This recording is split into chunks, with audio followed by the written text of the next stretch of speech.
And so we lived through the cold months of January and February, when business was always slow in Spiritvale, and the winter wind wailed down Main Street like so many spirits disproportionately wondering why their loved ones are not seeking their attention. The time machine stayed on my shelf, its spine unbroken. It had probably come from Tesla, I decided. I had given him our address before we parted. That he had thought of me at all touched me. His word Jiva is Shiva repeated in my head, but only because I liked the sound of them. Because as a popular tune becomes lodged in your brain. Of course, I pondered why he'd sent me that particular book. I recall him mentioning traveling to the future, and I was eager to see if I could find a connection in the story. But to begin reading the book would make me think of Thad and Mimi. I didn't want to dwell too long on either of them. It was too painful. I could well imagine why Thad hadn't written. In fact, I imagine it was increasingly revealing over and over in disappointed look on his face when he realized my age.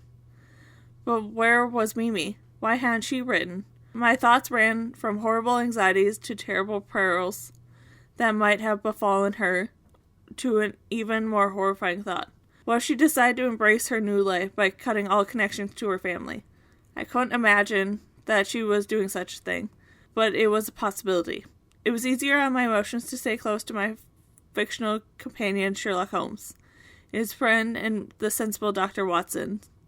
Holmes was logical, rational, and impeccable when scrutinizing every detail.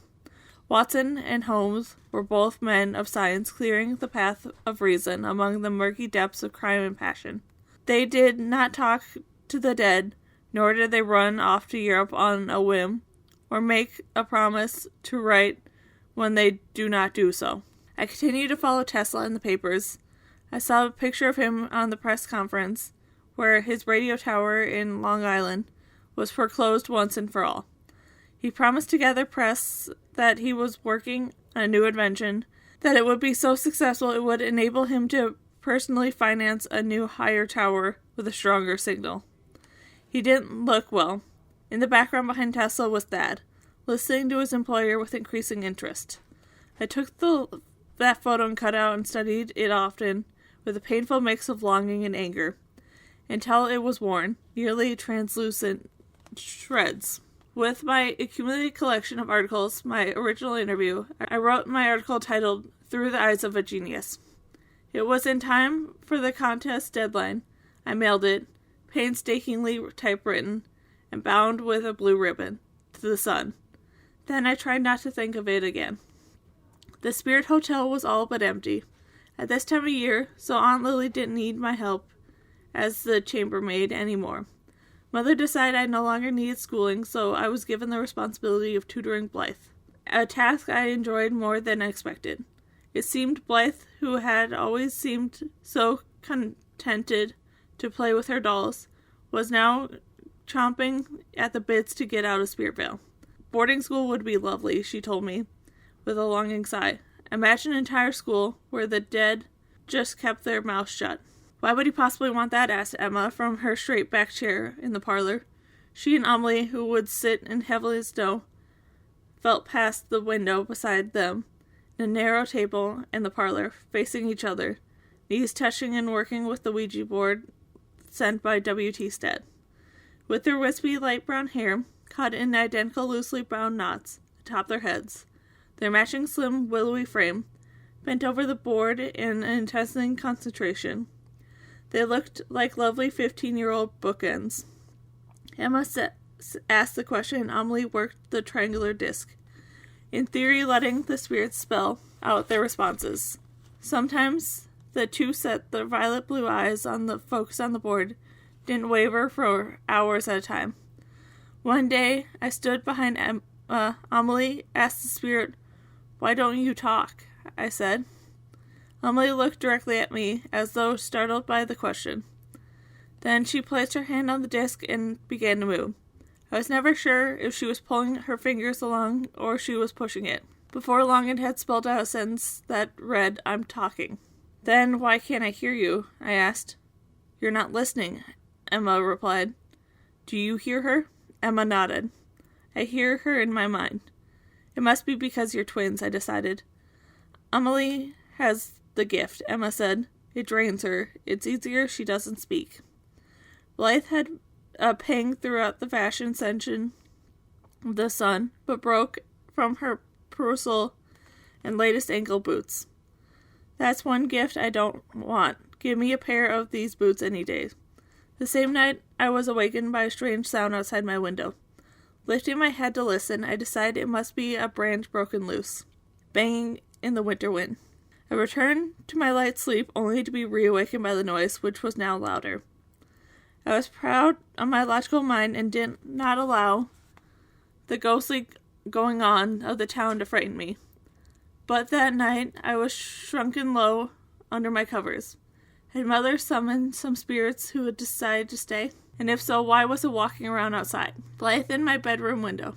I looked to the twins' beds beside me, where Blythe had decided to sleep since Mimi had vacated it.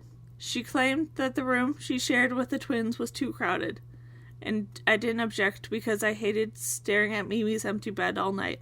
I heard the sound again, and this time I realized it sounded like footsteps on the roof. Once this thought hit me, I was instantly wide awake and every sense alert. Blythe continued to sleep, so tight with fear, I crept out of my bed and jolted her awake. Listen, I whispered. The creaking of the roof had become unmistakable. Wordlessly, Blythe left her bed and went to the window, and I followed behind her. There was indeed a pale, ghostly figure standing on the roof. Blythe pushed the window. Amelie, she continued in a harsh whisper, come inside. What is she doing up there? I asked. I don't know, Blythe answered, but it's freezing outside. Moving Blythe aside, I raised the window sash and leant out. Amelie was indeed out there, barefoot on the icy roof. The moonlight poured down on her, with the window wet, blowing, and her hair nightgown. She made an eerie, ghostly figure, but of course she was no ghost. What could she be doing? Had she gone crazy? Instinctively, I looked for Mimi to take charge, and then I remembered she wasn't there. I was the oldest now. It was up to me. Go get Mother, I instructed Blythe, and then I began crawling out the window. Amelie was perilously close to the end of the roof. She didn't seem to know it. Although, as I drew closer, I realized that she was in some sort of trance. I would have to pull her back without startling her or causing her to tremble off. I had to act quickly. She might fall off at any moment. With my arms wide for balance, I inched slowly towards my sister. Amelie, stop, I said softly, needing to keep my voice calm. Come back towards me. Amelie walked across the edge of the roof with the assuredness of a cat. Amelie, look at me, I commanded her. But Amelie didn't acknowledge me. She didn't even seem to be aware of my presence.